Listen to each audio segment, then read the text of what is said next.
nilai-nilai dan kebiasaan-kebiasaan di sekolah yang berpihak pada peserta didik agar mereka dapat berkembang menjadi pribadi yang kritis, penuh hormat, dan bertanggung jawab. Nah, sekarang kita lihat perubahan paradigma. Yang pertama, untuk membangun budaya yang positif, sekolah perlu menyediakan lingkungan yang positif, aman, dan nyaman agar murid mampu berpikir, bertindak, dan menciptakan dengan merdeka, mandiri, dan bertanggung jawab. Yang kedua, lazimnya disiplin dikaitkan dengan kontrol, di mana dalam hal ini kontrol guru dalam menghadapi murid. Ini ada contohnya ya. Anda dan teman Anda akan melakukan kegiatan. Cobalah buka. Anda adalah A. Tugas Anda adalah mengepalkan salah satu tangan Anda. Coba Anda bayangkan bahwa Anda menyimpan sesuatu yang sangat berharga di dalam kepala Anda. Anda perlu menjaga benda tersebut sekuat tenaga Anda karena begitu pentingnya untuk kehidupan Anda. Tugas rekan Anda, B ya, yang B adalah mencoba dengan segala cara untuk membuka kepalan yang tadi ya, apakah menggoda, menggelitik atau gimana caranya bisa membuka kepalanya. Nah, yang jadi pertanyaan, apakah Anda atau yang D yang membuka ini tangan Anda, mengapa? Apa alasan Anda atau B membuka kepala Anda? Apa alasan kita membuka kepala kawan kita tadi ya? Yang kedua, apakah Anda atau B menutup kepala Anda? Mengapa? Apa alasan Anda atau B tetap menutup kepala tangan Anda? Yang ketiga, kita lihat dalam kegiatan ini sesungguhnya siapa yang memegang kendali atau kontrol untuk membuka atau menutup kepala tangan? Siapa? Apakah yang mengepal atau yang membuka kepala?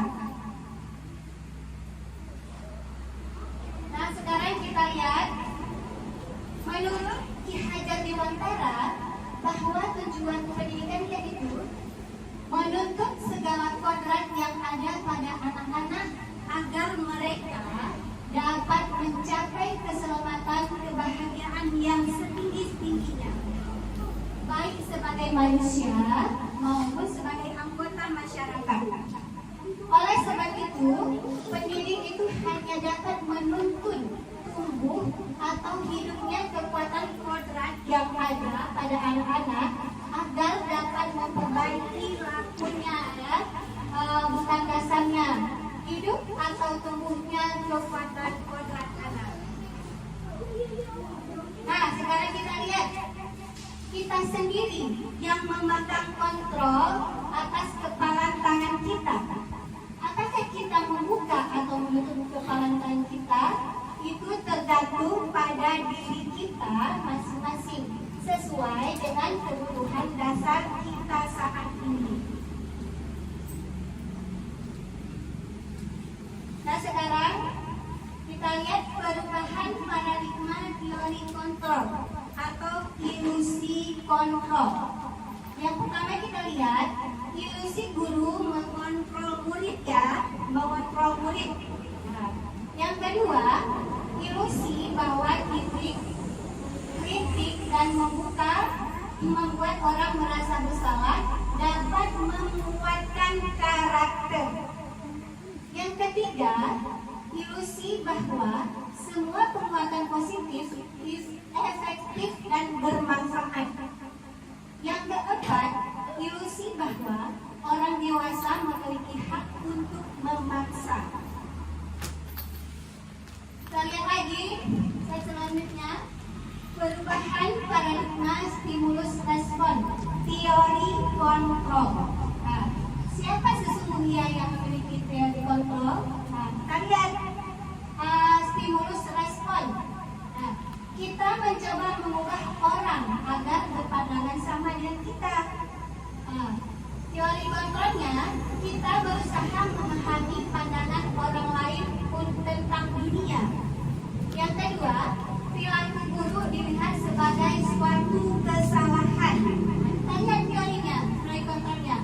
Semua perilaku memiliki tujuan.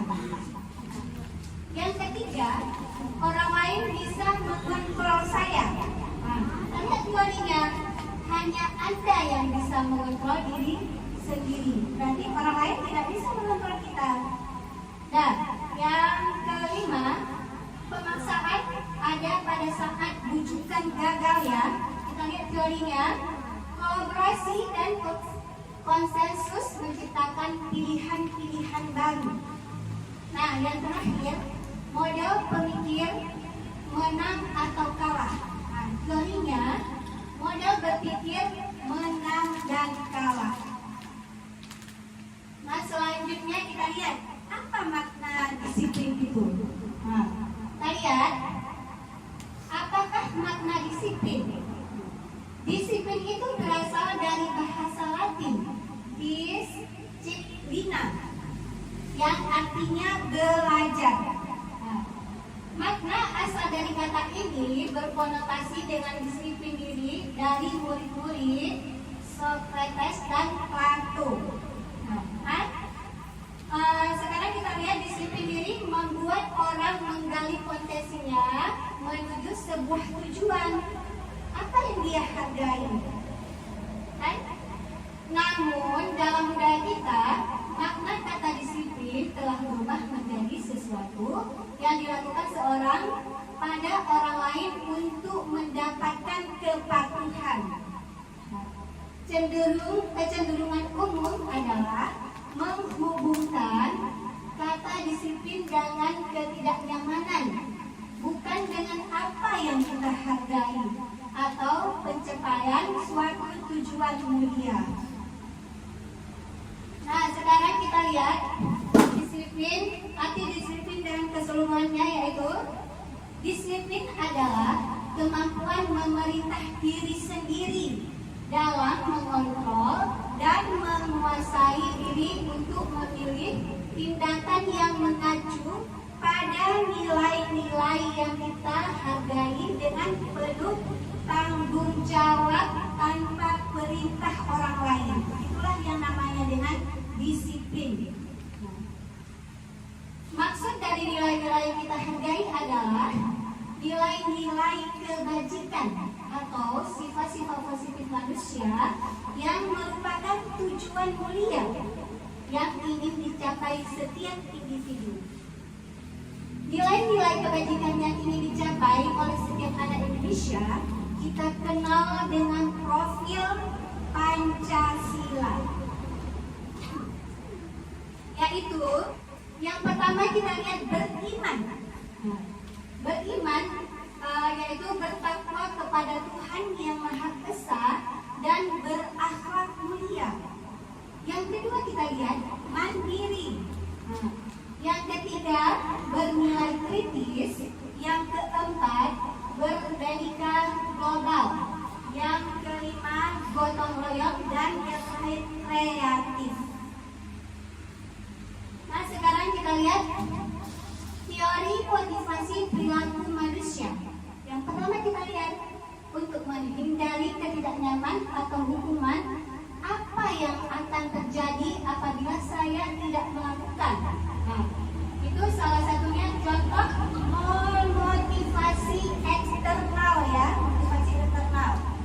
Yang kedua kita lihat ada hubungannya juga dengan pertama, untuk mendapatkan imbalan dari orang lain, institusi, apa yang akan saya dapatkan apabila saya melakukan. Nah, yang ketiga kita lihat untuk menghargai diri sendiri. Saya akan menjadi orang yang seperti apa bila saya melakukannya. Ya, selanjutnya kita lihat kebutuhan manusia. Nah, ini ada rasa cinta ya, ada terima, penguasaan, kesenangan, kebebasan. Satu lagi kebebasan. Nah, kita lihat. Misalnya ini ada contoh. Ibu Adi, guru kelas 5 di SD Pelita Hati, sedang bingung menghadapi ulah salah satu murid di kelasnya, Agus. Nah, beberapa anak telah datang dan mengeluhkan Agus yang seringkali meminta bekal makan siang mereka dengan paksa. Jika Anda menghadapi situasi seperti Bu Adi, apakah yang Anda lakukan? Menurut Anda, kira-kira apa alasan Agus melakukannya? Nah, sekarang kita lihat. Ini alasannya ya. Dalam konteks penerapan disiplin positif, Ibu Ani sebaiknya mencari tahu alasan Agus melakukan tindakan tersebut. Nah, kita cari tahu dulu apa alasan dia mengambil makanan kawannya. Apabila jawaban Agus karena dia lapar dan orang tua yang tidak membawakannya bekal makan, kebutuhan apa yang dia kebutuhannya adalah bertahan hidup. Berarti itu adalah satu alasan Agus mengambil makanan kawannya. Yang kedua, apabila jawaban Agus karena dia senang temannya menjadi perhatian dia. Yang ketiga, apabila jawaban Agus adalah dia merasa hebat karena temannya jadi takut dan menuruti keinginannya. Yang keempat, kita lihat apabila jawaban Agus karena dia merasa bosan dengan bekal yang dia bawa. Yang terakhir, kita lihat jawaban si Agus apabila jawaban Agus adalah karena iseng saja. Nah, ini karena iseng ya, bukan karena apa-apa. Ini ada 5 posisi kontrol guru yang harus kita kontrol. Yang pertama, penghukum. Kita guru sebagai penghukum. Yang kedua, membuat merasa bersalah. Yang ketiga, jadi teman. Guru itu sebagai teman buat anak-anak didik kita. Yang keempat, pemantau. Guru itu sebagai pemantau anak-anak didik kita. Yang kelima, sebagai manajer. Nah, sekarang kita lihat pertanyaan-pertanyaannya. Saya kecewa sekali dengan kamu. Siapa yang mengatakan membuat orang yang merasa bersalah? Yang kedua, kita lihat kamu tidak pernah benar melakukannya. Itu namanya apa? Penghukum. Guru itu sebagai penghukum. Yang ketiga, ayolah lakukan demi ibu bapak. Itu sebagai apa? Sebagai teman. Murid itu sebagai teman kita. Yang keempat, kita lihat apakah kamu mau mendapatkan stiker bintang hari ini? Itu sebagai apa? Sebagai pemantau. Kita guru sebagai pemantau anak didik kita. Yang kelima, kita lihat bagaimana kamu bisa menyelesaikan masalah ini. Itu guru sebagai manajer. Yang terakhir, kita lihat kamu selalu yang paling terakhir. Itu apa namanya? Itu penghukum. Berarti guru menghukum peserta didiknya. Nah, sekarang kita lihat budaya positif ya. Lingkungan positif, keyakinan kelas, dan peraturan kelas. Nah, kita lihat satu persatu. Keyakinan kelas. Apa itu keyakinan kelas? Keyakinan kelas itu adalah nilai-nilai kebajikan atau prinsip-prinsip universal yang disepakati bersama secara universal, lepas dari latar belakang suku, negara, maupun agama. Menurut Pearson, suatu keyakinan yang akan lebih memotivasi seseorang dari dalam intrinsik. Seorang akan lebih semangat untuk menjalankan keyakinannya daripada hanya sekedar mengikuti serangkaian peraturan. Ini beda dengan peraturan ya. Ini namanya keyakinan kelas. Yang ini contohnya ya, membuat kesepakatan kelas. Ini kita lihat, komitmen, bertanggung jawab, saling menghargai, jujur, peduli. Itu adalah keyakinan kelas. Kita membuat keyakinan kelas. Ini ada segitiga restitusi. Yang pertama kita lihat segitiga restitusi itu ada validasi tindakan yang salah. Ada juga menstabilkan identitas dan menanyakan keyakinan. Ini ada tahapan-tahapan segitiga restitusi. Yang pertama, menstabilkan identitas.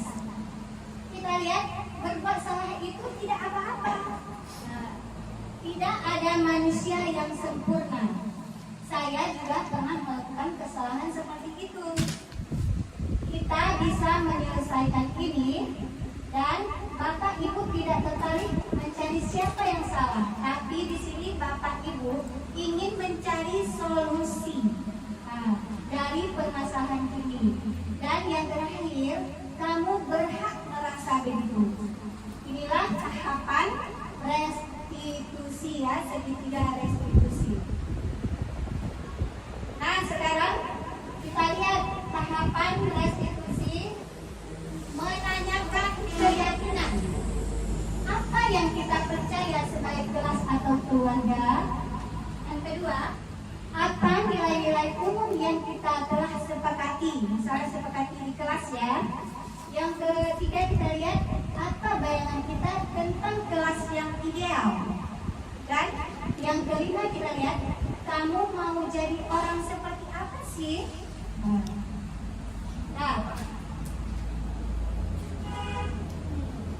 sekarang kita lihat refleksinya ya, refleksinya. Perasaan kita sudah melakukan semua yang ada di sekolah ini apa? Perasaan saat ini. Nah, yang kedua, setelah mengikuti mengantri pembebasan diseminasi pada hari ini, saya jadi paham bahwa kalau anak-anak itu lebih penting daripada apapun ya. Yang ketiga, target saya selanjutnya itu apa? Nanti kita lihat kelanjutannya ya. Ada pertanyaan sampai di sini? Ya, kalau nggak ada pertanyaan, cukup sampai di sini presentasi saya.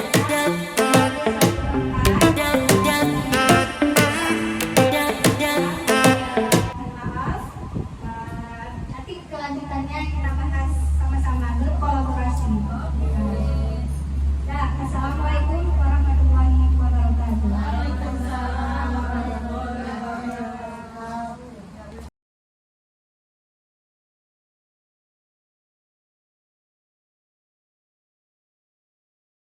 Assalamualaikum warahmatullahi wabarakatuh. Waalaikumsalam warahmatullahi wabarakatuh. Alhamdulillah baik, Bu. Alhamdulillah ya. Nah, kali ini kita akan membuat yang namanya keyakinan kelas. Ada yang tahu apa itu keyakinan kelas? Enggak. Ada yang tahu? Enggak. Nah,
saling menghargai satu sama lain. Misalnya lagi kita akan membuat kesepakatan kelas tidak boleh menyontek saat ujian. Nah, tidak boleh menyontek saat ujian. Tapi di sini kita menggunakan kalimat atau kata positif, tidak boleh menggunakan kalimat negatif. Kalau tidak boleh itu masih menggunakan kalimat apa? Kalimat negatif kan? Yang cocok untuk kalimat tersebut apa? Misalnya jujur. Nah, jujur. Jujur itu tidak boleh menyontek. Berarti kalau misalnya menyontek tidak jujur. Kita di sini tidak menggunakan kata tidak ya, tapi jujur. Nah, contoh yang lain adalah misalnya tidak boleh membuang sampah sembarangan. Nah, tidak boleh membuang sampah sembarangan. Di sini kita kan masih menggunakan kalimat negatif ya kan? Masih menggunakan kalimat negatif. Nah, bisa kita menggunakan buanglah sampah pada tempatnya, atau kita harus menjaga kebersihan ya, harus menjaga kebersihan. Itu kata-kata bisa untuk kita, kata-kata yang positif ya, bisa kita gunakan untuk keyakinan kelas kita. Nah, sampai di sini sudah mengerti? Kalau sudah mengerti, nanti ibu akan membagikan kertas, kalian buat kesepakatan kelas kita. Nanti tempelkan ke depan. Sesudah itu nanti kita pilih apa saja keyakinan yang ada di kelas kita. Ya, nanti kita pilih, kalian buat dulu, nanti tempelkan ke depan. Nanti kita pilih beberapa keyakinan kelas kita.